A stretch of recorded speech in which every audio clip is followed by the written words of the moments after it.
Minha filha trancou a porta por fora, retirou o chip do meu celular e foi viajar para Fernando de Noronha, me deixando sem comida e sem água. Eu estava presa, sozinha, invisível. Ela acreditava que ninguém me encontraria a tempo, mas havia uma pessoa que ela não contava. Lourdes, minha amiga de infância, que sempre soube quando algo estava errado comigo. E no terceiro dia de silêncio absoluto, ela sentiu. Foi até minha casa, bateu na porta, gritou meu nome. Nada. Então ela fez o que minha própria filha jamais faria por mim. Ela arrombou a porta e me salvou. Antes de continuar, por favor, inscreva-se no canal e nos conte nos comentários de onde você está nos ouvindo. Meu nome é Lúcia, tenho 67 anos e durante muito tempo acreditei que ser mãe significava se apagar para que os filhos brilhassem. Cuidei da minha filha Roberta sozinha desde que ela tinha 3 anos. O pai dela nos deixou sem olhar para trás, sem explicação, sem arrependimento. Trabalhei como auxiliar de limpeza em hospitais por mais de 30 anos. Acordava às 4 da manhã, voltava para casa às 7 da noite. Nunca faltei um dia sequer, nem quando estava doente, nem quando o corpo implorava por descanso, porque eu sabia que cada centavo contava, que cada sacrifício era uma porta aberta para o futuro dela. Roberta cresceu vendo isso, vendo minha força, minha determinação, mas também vendo meu cansaço, minhas mãos machucadas, meus joelhos doendo. E talvez, por isso mesmo, ela tenha aprendido a me ver não como uma mulher inteira, mas como uma função, alguém que estava ali para servir, para resolver, para aguentar. Ela se formou em administração, conseguiu um emprego bom em uma empresa de logística. Casou aos 28 anos com um homem que parecia gentil, mas que nunca gostou muito de mim. Acho que ele via em mim um lembrete incômodo de que a esposa dele vinha de uma origem humilde, de que não havia glamour na nossa história, apenas suor e resistência. Eu morava sozinha em uma casa simples no bairro de Piedade, zona norte do Rio de Janeiro. 3 cômodos, um quintal pequeno onde eu plantava hortelã e manjericão. Era o meu canto, o lugar onde eu finalmente podia descansar depois de décadas carregando o peso do mundo nas costas. Roberta me visitava de vez em quando, sempre correndo, sempre com pressa. Nunca ficava muito tempo. Dizia que tinha compromissos, que a vida estava corrida, que o marido não gostava de ficar sozinho. Eu entendia, ou fingia entender, porque o que uma mãe faz se não aceitar as migalhas de atenção que os filhos oferecem? Mas tudo mudou há 2 anos. Eu estava voltando do mercado. Era uma tarde de sábado. O sol estava forte.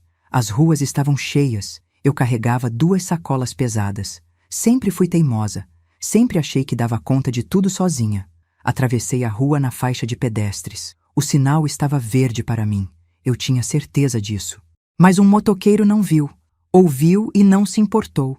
Ele vinha em alta velocidade, tentando ultrapassar os carros parados, querendo ganhar tempo, querendo chegar antes de todo mundo. Eu só lembro do barulho, do impacto, da sensação de estar voando, de cair, de não conseguir me levantar. Acordei no hospital 3 dias depois. Traumatismo craniano, fratura no quadril, contusões graves, perda temporária de consciência. Foram as primeiras palavras que ouvi quando abri os olhos. Roberta estava ao meu lado. Naquele momento acreditei que aquele susto a tinha feito me ver de novo. Me ver de verdade, como mãe, como pessoa, como alguém que importava. Mas eu estava errada. Os primeiros meses de recuperação foram difíceis. Eu não conseguia andar direito. Precisava de ajuda para tomar banho, para me vestir, para cozinhar, para tudo. A fisioterapia era dolorosa e lenta. Eu fazia o possível, mas meu corpo não respondia como antes. Roberta sugeriu que eu fosse morar com ela. Mãe, a senhora não pode ficar sozinha assim. Vai acabar caindo de novo. Ou pior, vem morar comigo. Eu cuido da senhora. Eu hesitei. Não queria ser um peso, mas ela insistiu tanto que acabei aceitando. Achei que seria temporário, que logo eu estaria melhor, que logo voltaria para minha casa. Mas os dias viraram semanas. As semanas viraram meses.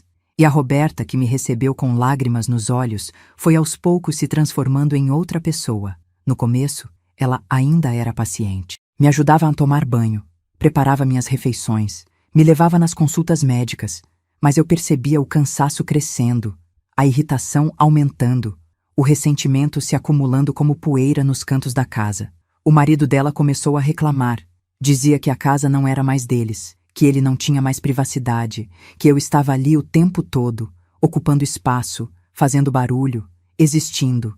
Roberta nunca o confrontou, nunca disse que eu era sua mãe, que eu tinha cuidado dela a vida inteira, que agora era a vez dela retribuir. Ela apenas ouvia, calada, e depois descontava em mim. Mãe, a senhora precisa tentar fazer as coisas sozinha. Eu não posso estar sempre disponível. Eu tenho minha vida, meu trabalho, meu casamento. Eu tentava, juro que tentava, mas meu corpo não obedecia. As sequelas do acidente eram reais. Não era preguiça, não era frescura, era limitação física, era dor constante, era medo de cair de novo. Mas para Roberta isso era manipulação. A senhora está se fazendo de coitada, está usando isso para me prender, para me controlar. Eu não acreditei quando ouvi essas palavras. Não acreditei que minha própria filha pudesse pensar assim de mim. Mas era verdade. Ela acreditava nisso. E quanto mais o tempo passava, mais ela se convencia de que eu era um fardo. As refeições começaram a atrasar. Às vezes, ela simplesmente esquecia. Ou dizia que estava ocupada demais, que eu poderia esperar, que não ia morrer de fome. Os remédios que eu precisava tomar em horários certos começaram a aparecer em horários errados, ou não apareciam. Roberta dizia que tinha esquecido de comprar, que tinha sido um dia corrido, que eu não precisava ser tão dramática.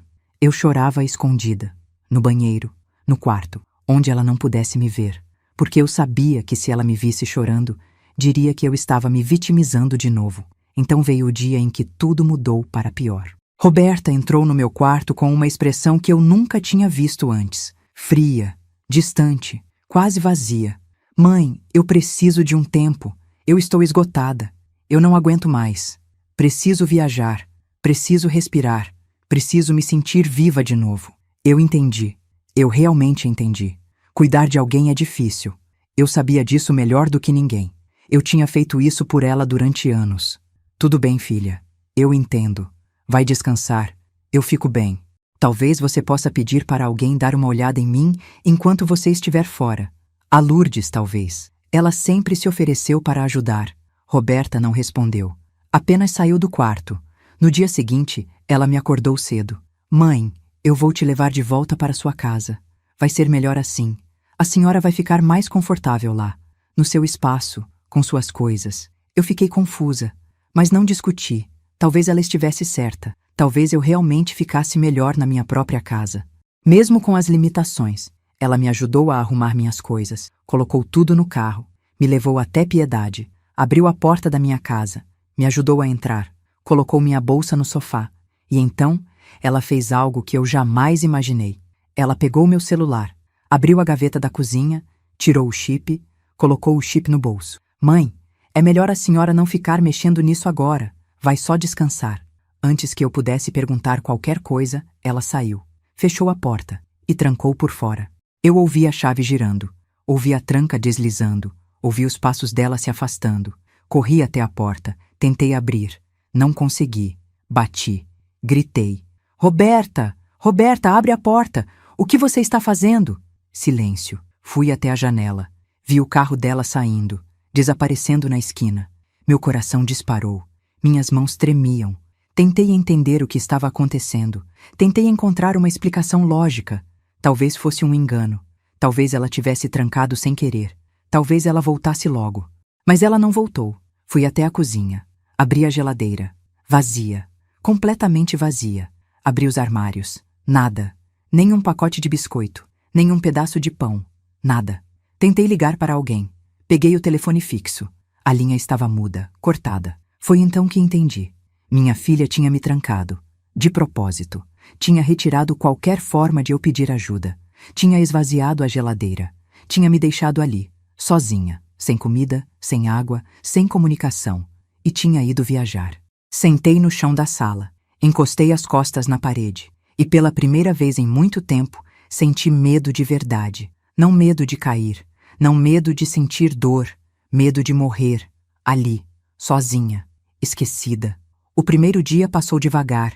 Eu ainda tinha esperança de que ela voltasse. de que percebesse o absurdo do que tinha feito, de que sentisse remorso. Tentei economizar energia. Fiquei sentada. Bebi água da torneira. Pouca, porque não sabia quanto tempo aquilo ia durar. A noite chegou. A casa ficou escura, fria, silenciosa. Eu não consegui dormir. Ficava ouvindo cada barulho, esperando ouvir a chave na porta, esperando ouvir a voz dela pedindo desculpas. Mas não houve nada. No segundo dia, a sede começou a apertar de verdade. A boca ficou seca, a garganta arranhou, a cabeça começou a doer. Tentei beber mais água da torneira, mas o estômago vazio revirou. Senti tontura, fraqueza. Arrastei-me até o sofá, deitei, fechei os olhos, tentei não pensar, tentei não sentir. Mas era impossível, porque tudo o que eu conseguia pensar era: como minha filha foi capaz disso? Como a menina que eu embalei no colo, que eu alimentei, que eu protegi, conseguiu me trancar aqui para morrer? No terceiro dia, eu mal conseguia me mover. A fraqueza tinha tomado conta do meu corpo. As pernas não respondiam direito. A visão estava embaçada. O coração batia devagar demais. Eu estava deitada no chão da sala. Não tinha mais forças para subir no sofá. Apenas olhava para o teto, pensando se era assim que tudo ia terminar. E então, ouvi um barulho na porta. Alguém batendo, gritando meu nome. Lúcia! Lúcia, você está aí? Lourdes. Tentei gritar, mas minha voz não saiu. Apenas um sussurro fraco, quase inaudível. Lourdes continuou batendo, mais forte, desesperada. Lúcia, responde, por favor. Ela deve ter percebido que algo estava errado, porque ouvi vozes, mais de uma pessoa. Ouvi alguém dizendo que ia arrombar a porta, e então o barulho de madeira quebrando. A porta se abrindo. Luz entrando. Lourdes entrou correndo. Me viu no chão. Gritou. Meu Deus, Lúcia! O que fizeram com você? Ela se ajoelhou ao meu lado. Pegou meu rosto entre as mãos. Chorou. Calma. Eu estou aqui. Você vai ficar bem. Eu vou te tirar daqui. Ouvi ela ligando para a emergência. Para a polícia. Sua voz firme. Controlada. Fazendo o que minha própria filha deveria ter feito. Os paramédicos chegaram rápido. Me colocaram na maca. Me levaram para a ambulância. Lourdes foi comigo, segurando minha mão, dizendo que eu era forte, que eu ia sobreviver. E eu sobrevivi. Mas quando acordei no hospital, com soro no braço e oxigênio no nariz, a primeira coisa que pensei não foi em alívio. Foi em Roberta. Porque agora todo mundo ia saber o que ela tinha feito. E pela primeira vez na vida, eu não ia protegê-la das consequências. Passei 4 dias internada no Hospital Municipal de Piedade. Desidratação severa, desnutrição aguda, hipotermia leve, pressão arterial perigosamente baixa. Os médicos disseram que se Lourdes tivesse demorado mais algumas horas, eu provavelmente não teria sobrevivido. Lourdes não saiu do meu lado. Dormiu em uma cadeira desconfortável ao lado da minha cama. Trouxe frutas, suco, palavras de conforto. Ela me olhava com uma mistura de amor e raiva. Amor por mim, raiva pelo que tinha acontecido. Lúcia, como ela pôde? Como uma filha faz isso com a própria mãe? Eu não tinha resposta, porque eu mesma ainda estava tentando entender. A polícia veio me ouvir no segundo dia de internação. 2 investigadores, uma mulher e um homem, ambos com expressões sérias, cadernos na mão, gravador ligado. Dona Lúcia, a senhora pode nos contar o que aconteceu? Com detalhes, desde o começo. Contei tudo, desde o acidente, desde quando fui morar com Roberta, desde o dia em que ela me levou de volta para casa, desde a porta trancada, o celular sem chip, a geladeira vazia, os 3 dias de silêncio. A investigadora anotava tudo, sem me interromper, mas eu via a indignação crescendo em seu rosto. Quando terminei, ela fechou o caderno, olhou para mim com uma gentileza firme. Dona Lúcia, o que sua filha fez é crime, abandono de incapaz. Maus tratos, tentativa de homicídio qualificado. Ela pode pegar de 2 a 12 anos de prisão. A senhora quer prestar queixa? Senti o mundo parar. Tentativa de homicídio. Minha filha. Prisão. Olhei para Lourdes. Ela segurou minha mão. Não disse nada. Apenas esperou, porque sabia que aquela decisão era só minha. Fechei os olhos, respirei fundo e disse a única coisa que fazia sentido naquele momento. Sim, eu quero. Porque não era sobre vingança. Era sobre verdade. Era sobre dizer em voz alta que o que ela fez não estava certo, que uma mãe não é um objeto descartável, que cansaço não justifica crueldade, que amor não pode ser condicionado à conveniência. A investigadora assentiu. Pegou minha declaração formal. Disse que iam emitir um mandado de busca e apreensão, que iam localizar Roberta, que ela seria intimada a depor assim que voltasse da viagem. E onde ela está agora? Perguntou o investigador. Fernando de Noronha. Respondi, sentindo o absurdo daquelas palavras. Ela foi para Fernando de Noronha enquanto eu estava morrendo de fome na minha própria casa. Ele anotou, balançou a cabeça e saiu. Lourdes ficou, como sempre ficava, como sempre tinha ficado. Conheci Lourdes quando tínhamos 7 anos. Morávamos na mesma rua, estudávamos na mesma escola, dividíamos o lanche, brincávamos de casinha, sonhávamos com o futuro. Ela se casou jovem, teve 3 filhos, enviuvou aos 50, e desde então vivia sozinha em uma casa cheia de plantas e memórias. Mas nunca me esqueceu, nunca deixou nossa amizade morrer.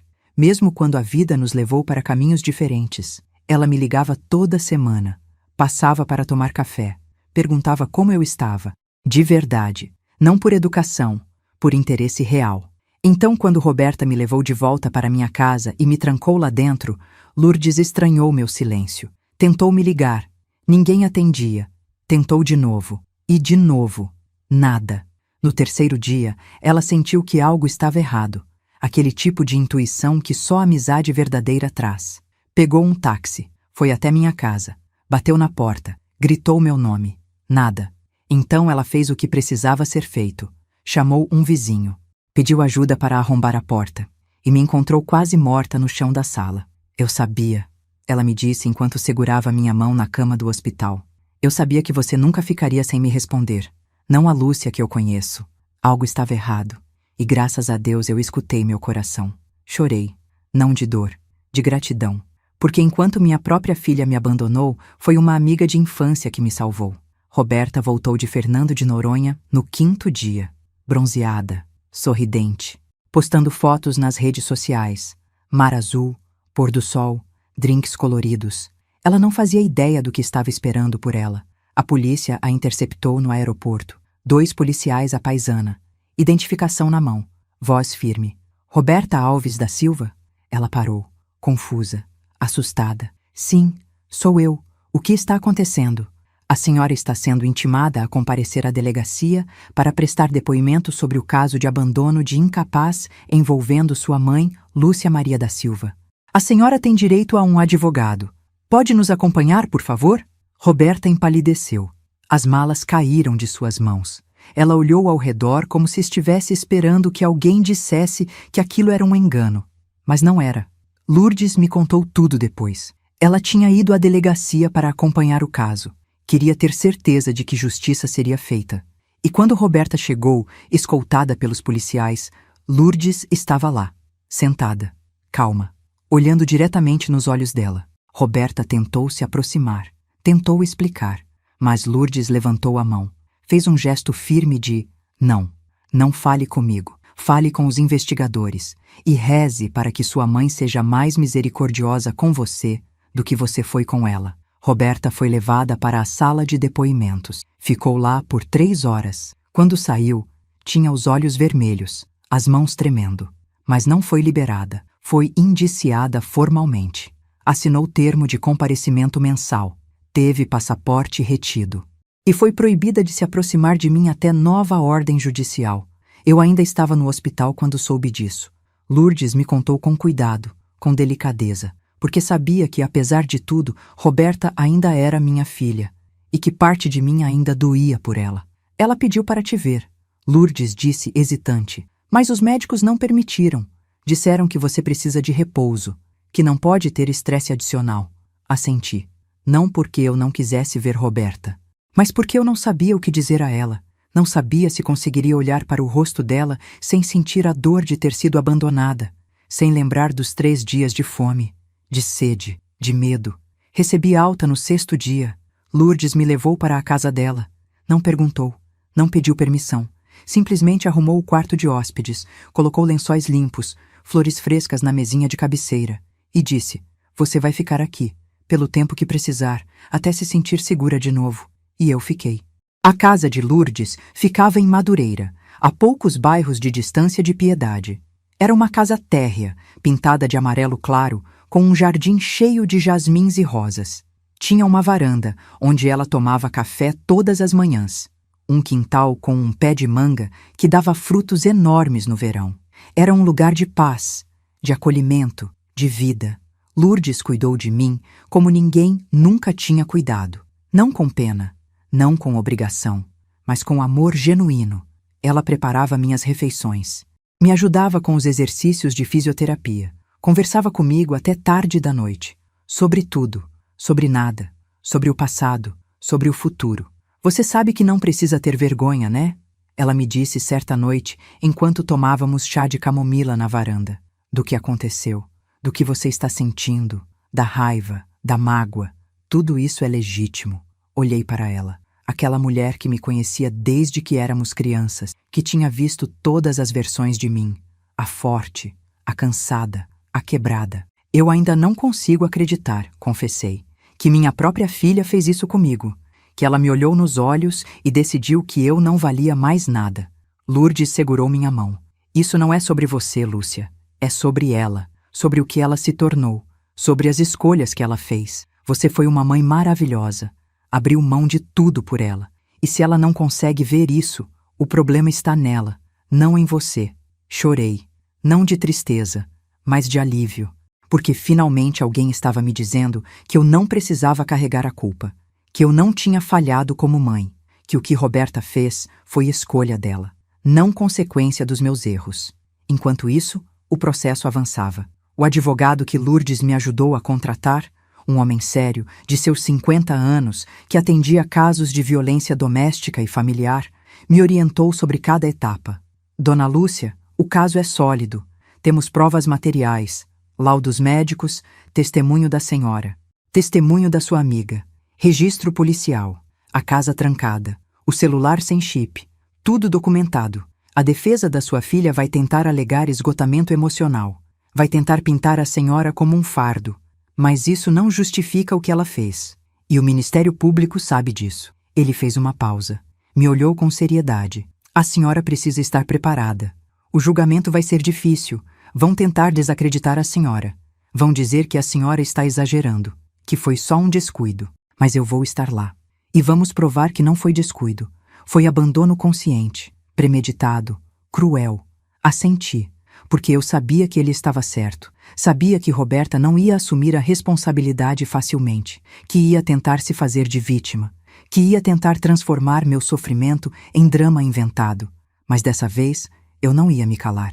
2 semanas depois da minha alta, recebi uma ligação. Era o investigador responsável pelo caso.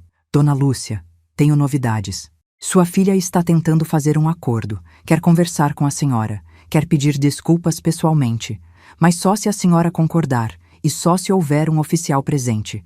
A senhora aceita? Fiquei em silêncio. Meu coração acelerou. Parte de mim queria ver Roberta, queria ouvir o que ela tinha a dizer, queria entender, mas outra parte tinha medo. Medo de desmoronar, medo de ceder, medo de voltar atrás. Olhei para Lourdes. Ela estava ao meu lado, como sempre. Faça o que o seu coração mandar, ela disse suavemente. Mas lembre-se, você não deve nada a ela. Se for se encontrar, que seja por você, não por ela. Respirei fundo, pensei e finalmente decidi. Eu aceito, mas quero que seja em um lugar neutro, na delegacia, com o advogado presente. E quero que ela saiba que isso não significa que eu vou retirar a queixa. O investigador confirmou. Marcou para a semana seguinte, quinta-feira, 10 da manhã. E foi então que percebi. Pela primeira vez na vida, eu ia olhar nos olhos da minha filha e dizer não. Não ao silêncio, não à culpa, não à ideia de que ser mãe significa aceitar tudo. Porque eu finalmente tinha entendido algo fundamental. Amar alguém não significa deixar que essa pessoa te destrua. A quinta-feira chegou, o dia do encontro. Acordei às 5 da manhã. Não porque tinha dormido mal, mas porque meu corpo já sabia que aquele dia não seria como os outros. Lourdes preparou café, pão na chapa, suco de laranja espremido na hora. Sentou-se comigo à mesa. Não disse nada. Apenas segurou minha mão enquanto eu tentava comer. Mas cada garfada parecia pesar. Cada gole de suco descia com dificuldade. Você não precisa ir, ela disse baixinho. Ainda dá tempo de cancelar. Balancei a cabeça. Não, eu preciso. Preciso ouvir o que ela tem a dizer. Preciso olhar nos olhos dela e dizer o que eu nunca disse. Lourdes assentiu. Sabia que não adiantava tentar me convencer do contrário. Ela me conhecia bem demais. Chegamos à delegacia às 9h40. Meu advogado, Dr. Henrique, já estava lá. Terno cinza, pasta de couro na mão. Expressão séria, mas gentil. Dona Lúcia, bom dia. A senhora dormiu bem? Sorri sem graça.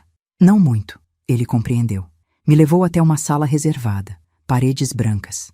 Mesa simples. 4 cadeiras. Uma câmera no canto superior direito. Tudo registrado. Tudo oficial. A sua filha vai entrar em alguns minutos. Ela veio acompanhada do advogado dela. Lembre-se, a senhora não é obrigada a dizer nada que não queira. A senhora está aqui porque quis. E pode sair a qualquer momento. Entendido? Entendido. Sentei-me. Lourdes sentou ao meu lado. Dr. Henrique à minha esquerda. E esperamos. A porta se abriu. Roberta entrou. E pela primeira vez em semanas, olhei para o rosto da minha filha. Ela estava magra. Mais magra do que eu lembrava. Os olhos inchados, olheiras profundas, cabelo preso de qualquer jeito, roupa amarrotada. Nada daquela mulher bronzeada e sorridente das fotos de Fernando de Noronha. Ela parou quando me viu. Os olhos se encheram de lágrimas. A boca tremeu. Mãe, não respondi. Apenas olhei, firme, calma, sem ceder. O advogado dela, um homem jovem de terno bege, puxou a cadeira. Roberta se sentou, devagar, como quem tem medo de quebrar. O investigador que coordenava o caso entrou por último. Sentou-se à cabeceira da mesa. Ligou o gravador. Bom dia a todos. Estamos aqui para uma audiência de conciliação solicitada pela defesa da acusada, Roberta Alves da Silva. Dona Lúcia, a senhora aceita ouvir o que sua filha tem a dizer? Olhei para Roberta, depois para o investigador. Aceito. Ele fez um gesto com a mão. Roberta respirou fundo, limpou as lágrimas com as costas da mão e começou a falar. Mãe, eu não sei nem por onde começar. Eu sei que não existe desculpa para o que eu fiz. Eu sei que não tem justificativa. Mas eu preciso que a senhora entenda que eu estava no limite. Eu não estava bem. Eu não estava pensando direito. Ela fez uma pausa. Esperou que eu dissesse algo. Mas eu não disse. Apenas continuei olhando. Depois do acidente da senhora, tudo mudou. Minha rotina, minha vida, meu casamento. Eu não tinha mais tempo para nada. Eu mal conseguia dormir, trabalhar, respirar. E o Marcelo, ele começou a me cobrar. Dizia que eu tinha que escolher entre ele e a senhora. E eu não sabia mais o que fazer. Marcelo, o marido dela, claro, ele sempre foi parte do problema. Mas Roberta estava usando isso como desculpa, como se a pressão dele justificasse o que ela fez. Eu sei que estava errado trancar a senhora em casa. Ela continuou, a voz falhando. Eu sei, mas na minha cabeça eu achei que seria só por alguns dias, que a senhora ficaria bem, que quando eu voltasse, a gente conversaria e encontraria uma solução. Eu juro que não queria que a senhora sofresse daquele jeito. Silêncio, pesado, sufocante. Dr. Henrique me olhou, esperou, mas eu ainda não estava pronta para falar. Foi Lourdes quem quebrou o silêncio.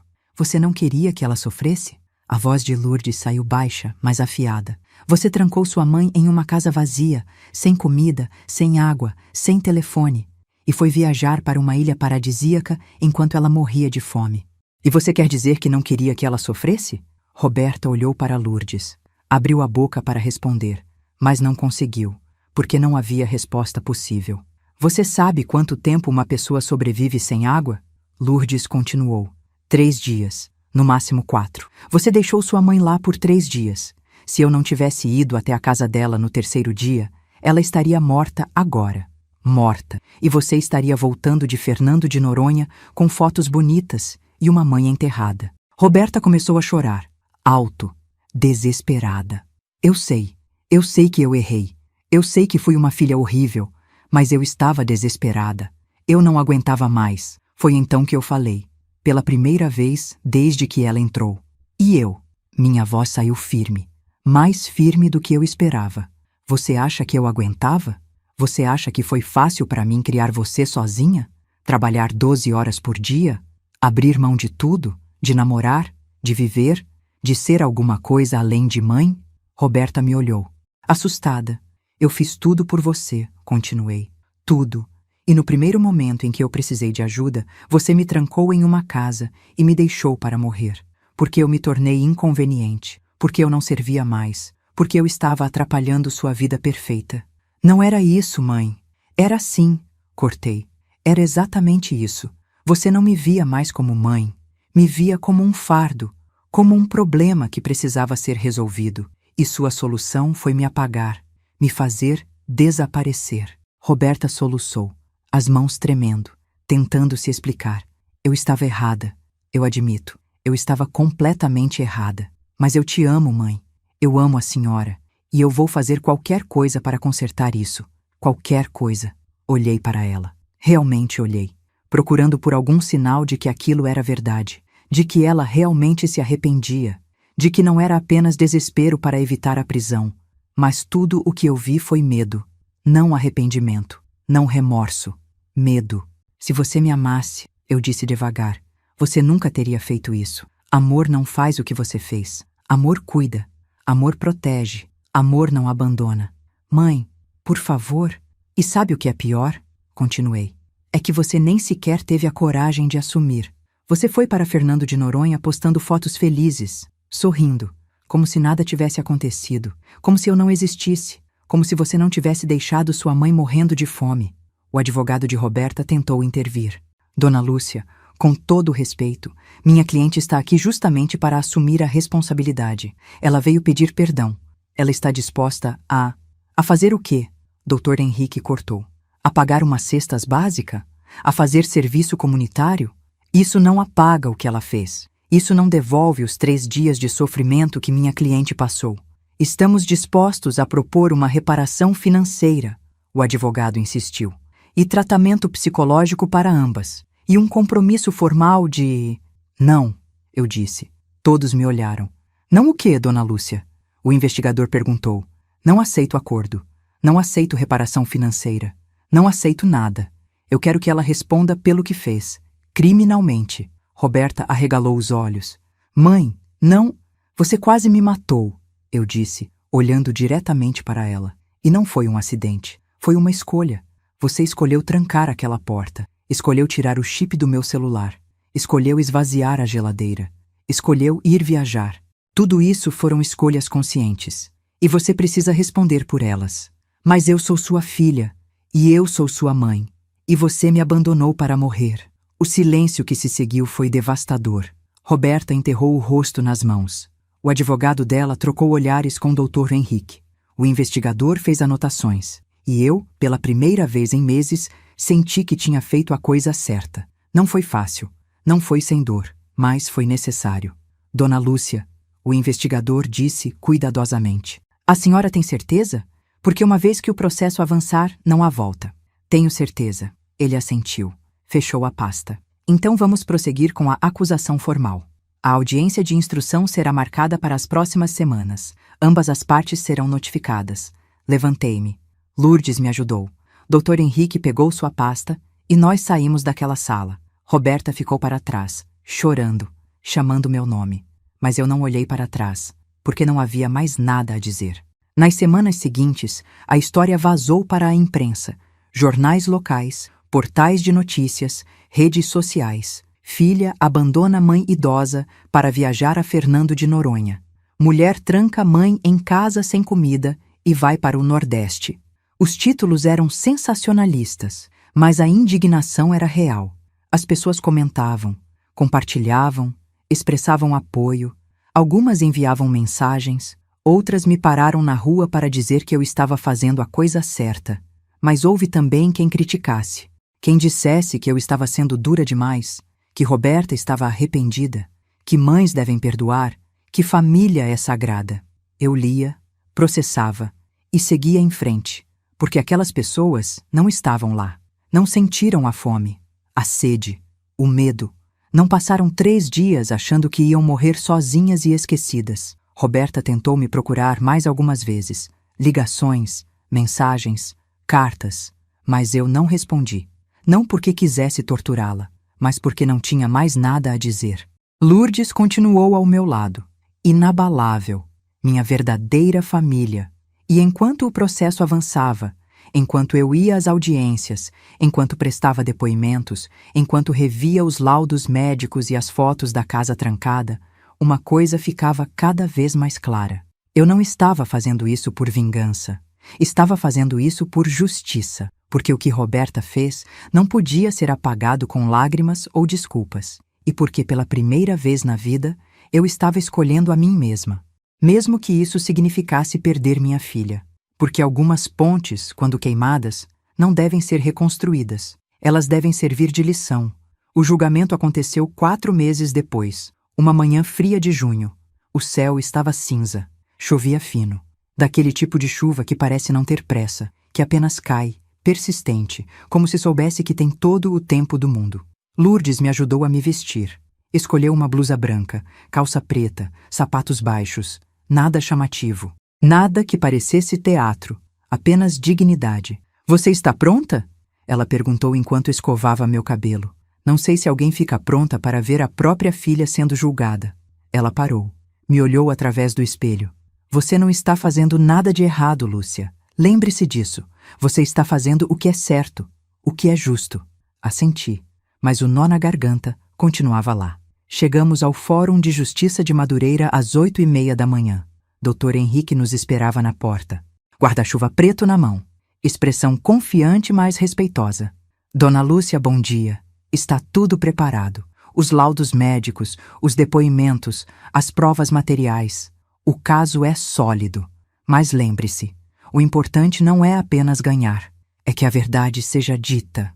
Entramos. O corredor estava movimentado, advogados conversando, famílias esperando, seguranças orientando.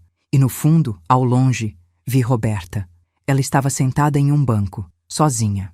O advogado dela conversava ao telefone alguns metros à frente. Ela parecia menor, mais frágil, como se os últimos meses tivessem encolhido não apenas seu corpo, mas sua presença. Quando me viu, ela se levantou. Deu um passo à frente, mas Dr. Henrique se posicionou entre nós. Não é permitido contato antes da audiência, ele disse, firme mas educado. Roberta parou, olhou para mim, e pela primeira vez não vi lágrimas, vi apenas cansaço, resignação, como se ela finalmente tivesse entendido que não havia mais volta.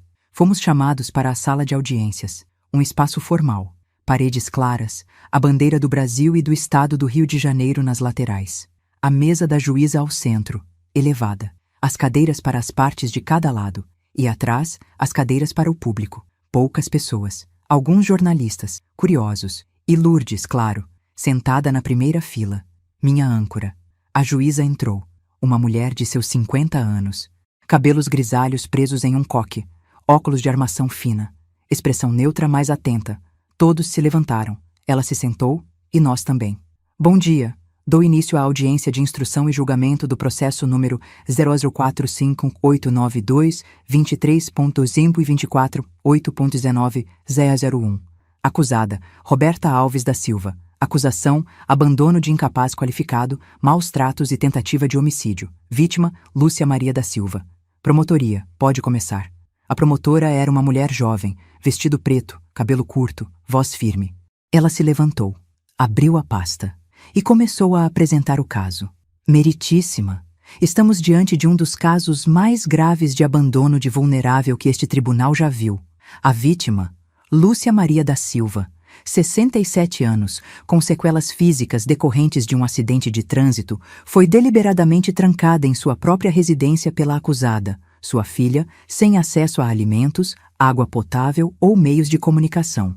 A acusada removeu o chip do celular da vítima, esvaziou a geladeira, trancou a casa por fora e viajou para Fernando de Noronha por 5 dias, sabendo que sua mãe não tinha condições de se sustentar sozinha. A promotora fez uma pausa, olhou para Roberta, depois para mim. A vítima foi encontrada por uma amiga no 3º dia, em estado grave de desidratação, desnutrição e hipotermia. Se não fosse pela intervenção dessa amiga, Lúcia não estaria aqui hoje. A acusada não apenas abandonou sua mãe, Ela criou as condições para que ela morresse. E foi viajar. Roberta abaixou a cabeça, as mãos entrelaçadas no colo. O advogado dela fez anotações. A promotora continuou apresentando as provas, laudos médicos, fotos da casa, registro de internação, depoimento de Lourdes, depoimento do investigador, tudo documentado, tudo irrefutável. Então chegou a minha vez de depor. Levantei-me, caminhei até o púlpito, coloquei a mão sobre a Bíblia, jurei dizer a verdade. A promotora se aproximou. Dona Lúcia, a senhora pode nos contar com suas próprias palavras o que aconteceu no dia 15 de fevereiro deste ano? Respirei fundo, olhei para a juíza, depois para a Roberta, e comecei a falar. Contei tudo, desde o acidente, desde quando fui morar com ela, desde o esfriamento da relação, desde o dia em que ela me levou de volta para casa, desde a porta trancada, o celular sem chip, a geladeira vazia, os 3 dias de silêncio, a fraqueza crescente, a certeza de que eu ia morrer. Minha voz não falhou, não chorei, apenas relatei, com clareza, com dignidade. Quando terminei, a promotora perguntou: e em algum momento, sua filha demonstrou arrependimento genuíno? Olhei para Roberta, ela me olhou de volta. Ela demonstrou medo, respondi, medo das consequências. Mas arrependimento? Não, porque se ela realmente se arrependesse, ela não teria feito o que fez, ela não teria me deixado lá para morrer. A promotora assentiu. Me dispensou. Voltei para meu lugar. Então foi a vez da defesa. O advogado de Roberta levantou-se, arrumou a gravata e começou seu discurso. Meritíssima, não negamos os fatos. Não negamos que minha cliente cometeu um erro grave. Um erro que ela lamenta profundamente. Mas precisamos contextualizar. Roberta estava sob extrema pressão emocional. Cuidava sozinha da mãe. Trabalhava em tempo integral. Seu casamento estava em crise. Ela não teve apoio, não teve suporte psicológico. Chegou ao limite. E em um momento de desespero, tomou uma decisão errada. Mas não foi premeditação. Foi um colapso emocional. Ele fez uma pausa dramática. Estamos pedindo ao tribunal que considere as circunstâncias atenuantes, que considere o histórico da acusada, que considere que ela é primária, que nunca cometeu nenhum crime antes, e que está genuinamente arrependida. Dr. Henrique se levantou, pediu a palavra. A juíza concedeu. Meritíssima, com todo respeito à defesa, cansaço não justifica tentativa de homicídio. A acusada não teve um colapso momentâneo. Ela planejou. Retirou o chip do celular da vítima, esvaziou a geladeira, trancou a casa por fora e comprou passagens para Fernando de Noronha. Isso não é impulso, é premeditação. E enquanto a vítima estava morrendo de fome e sede, a acusada estava postando fotos na praia. A sala ficou em silêncio. A juíza fez anotações. Olhou para Roberta. A acusada deseja fazer uso da palavra? Roberta se levantou, devagar, as mãos tremendo. Olhou para mim. E então olhou para a juíza. Eu não tenho desculpas. Eu sei que o que eu fiz foi horrível. Eu sei que quase matei minha mãe. E eu vou carregar isso pelo resto da vida. Eu só queria que ela soubesse que eu nunca quis que isso acontecesse, que eu amo ela e que eu sinto muito. Ela se sentou, enterrou o rosto nas mãos, mas suas palavras soaram vazias, ensaiadas, como algo que o advogado tinha mandado ela dizer. A juíza olhou para todos os presentes, depois consultou seus documentos e finalmente falou: "Vou me retirar para deliberar. A sentença será proferida em 30 minutos. Ela se levantou. Todos se levantaram. E ela saiu. 30 minutos. O tempo mais longo da minha vida. Lourdes segurou minha mão. Dr. Henrique revisou os documentos. Roberta permaneceu sentada, imóvel, olhando para o nada. E então, a juíza voltou. Todos se levantaram novamente. Ela se sentou, abriu um documento e começou a ler. Após analisar cuidadosamente todas as provas apresentadas, os depoimentos e os argumentos de ambas as partes, este tribunal conclui que a acusada, Roberta Alves da Silva, é culpada pelos crimes de abandono, de incapaz qualificado e tentativa de homicídio. Senti o coração acelerar. Lourdes apertou minha mão. As circunstâncias do crime demonstram premeditação, frieza emocional e total desrespeito pela vida e dignidade da vítima. A acusada não apenas abandonou sua mãe. Ela criou intencionalmente as condições para que ela não sobrevivesse. E só não consumou o crime porque uma terceira pessoa interviu. A juíza olhou diretamente para Roberta. Não há atenuantes suficientes que justifiquem tamanho ato de crueldade. Portanto, condeno a acusada a 6 anos de reclusão em regime inicialmente fechado, além de indenização no valor de R$50 mil à vítima por danos morais. Roberta desmoronou. Caiu sobre a mesa. Chorou alto. O advogado dela tentou consolá-la, mas não havia consolo possível. Eu não senti alegria, não senti vingança saciada, apenas senti alívio. Alívio de que a verdade tinha sido reconhecida, de que o que ela fez não ia ficar impune, de que justiça tinha sido feita.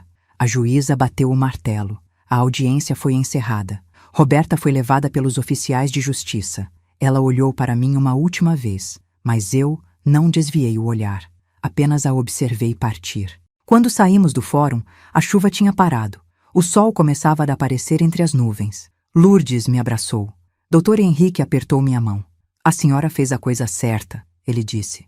Nem sempre a coisa certa é a mais fácil, mas é a mais importante. Assenti.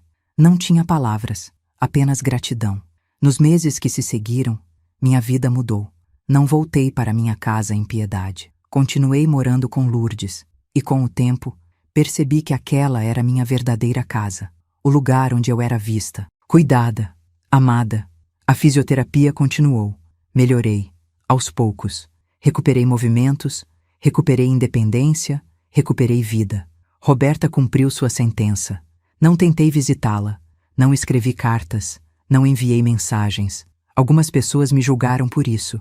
Disseram que eu era insensível, que mães sempre perdoam. Mas eu aprendi algo fundamental. Perdão não é obrigatório, perdão não é automático, e perdão não apaga o que foi feito. Roberta fez uma escolha, e essa escolha teve consequências. E se ela queria crescer, se queria realmente mudar, ela precisava enfrentar essas consequências, sozinha, porque eu não era mais responsável por salvá-la, não era mais responsável por carregar sua dor. Não era mais responsável por ser o porto seguro para alguém que me empurrou para o mar. 1 ano depois do julgamento, recebi uma carta. Era de Roberta. Escrita da prisão. Lourdes me trouxe. Olhou para o envelope. Olhou para mim. Você quer ler? Peguei a carta. Pesei na mão. Senti o peso das palavras ainda não lidas. E então, coloquei a carta sobre a mesa. Sem abrir. Não, eu disse. Não quero. Tem certeza? Absoluta. O que ela tem a dizer não muda o que ela fez. E eu não preciso mais de explicações. Não preciso mais de desculpas. Eu preciso de paz. E essa paz eu já encontrei. Lourdes sorriu, pegou a carta e a colocou de volta no envelope. Então, o que você quer fazer com isso? Olhei para o envelope, pensei e finalmente decidi. Guarda. Caso um dia eu mude de ideia. Mas hoje não. Ela guardou. E nunca mais tocamos no assunto. Hoje, aos 68 anos, vivo uma vida que nunca imaginei. Acordo sem medo. Tomo café da manhã com Lourdes na varanda, cuido das plantas, leio livros, converso com os vizinhos, faço fisioterapia, existo. Não é uma vida perfeita. Ainda tenho sequelas, ainda sinto dor, mas é uma vida minha. Uma vida onde eu não sou invisível, onde eu não sou descartável, onde eu importo. Roberta sairá da prisão em alguns anos. Não sei se ela vai me procurar. Não sei se vai tentar se reconciliar. E honestamente, não sei o que vou fazer se isso acontecer. Mas sei uma coisa. Não voltarei atrás. Não vou fingir que nada aconteceu. Não vou aceitar desculpas vazias. Porque o que ela fez não foi um erro. Foi uma escolha. E escolhas têm consequências. E se um dia ela realmente mudar, se um dia ela realmente entender a gravidade do que fez, talvez haja espaço para uma conversa. Não para perdão. Não para reconciliação. Mas para reconhecimento, para a verdade, porque algumas feridas não cicatrizam, elas apenas ensinam. Ensinam que amor não é sufocamento, que cuidado não é prisão, que família não é obrigação cega. E ensinam, acima de tudo, que escolher a si mesmo não é egoísmo, é sobrevivência. Meu nome é Lúcia, tenho 68 anos. Minha filha me trancou em casa sem comida e sem água, e foi viajar para Fernando de Noronha. Mas eu sobrevivi. E hoje, pela primeira vez em décadas, estou realmente viva.